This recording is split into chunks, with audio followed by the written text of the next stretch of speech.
Gambhira bridge દુર્ઘટના બાદ નર્મદા જિલ્લા પ્રશાસન પણ હવે એક્શનમાં આવ્યું છે। જિલ્લાના પોઈચા પાસેનો નર્મદા નદી પરનો બ્રિજ અત્યંત જર્જરિત સ્થિતિમાં હોવાનું માર્ગ અને મકાન વિભાગને ભાન થયું અને તાત્કાલિક અસરથી રંગસેતુ બ્રિજ પર ભારે વાહનો માટે બંધ કરવામાં આવ્યો છે। ગંભીરા બ્રિજ દુર્ઘટના બાદ સરકાર એક્શનમાં આવી અને રાજ્યભરમાં બ્રિજની ચકાસણીના આદેશ આપ્યા છે, જેમાં નર્મદાનો પોઈચા પાસેનો નર્મદા નદી પરનો રંગસેતુ બ્રિજ અત્યંત જર્જરિત હોવાનું સામે આવ્યું છે, જેને લઈ ભારે વાહન માટે બંધ કરી દેવાયો છે। હવે લોડ ટેસ્ટ ન થાય ત્યાં સુધી ભારે વાહનો માટે આ બ્રિજ બંધ રહેશે।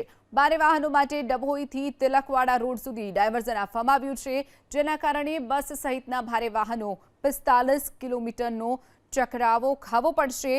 ત્યારે સવાલ એ છે કે શું નર્મદા જિલ્લા પ્રશાસન ગંભીરા બ્રિજ દુર્ઘટના જેવી દુર્ઘટના બનવાની રાહ જોઈ રહ્યું હતું? શું પ્રશાસને અત્યાર સુધી એ ભાન ન થયું કે આ બ્રિજ જર્જરિત સ્થિતિમાં છે તો તેને બંધ કરી અન્ય પગલાં લેવામાં આવે?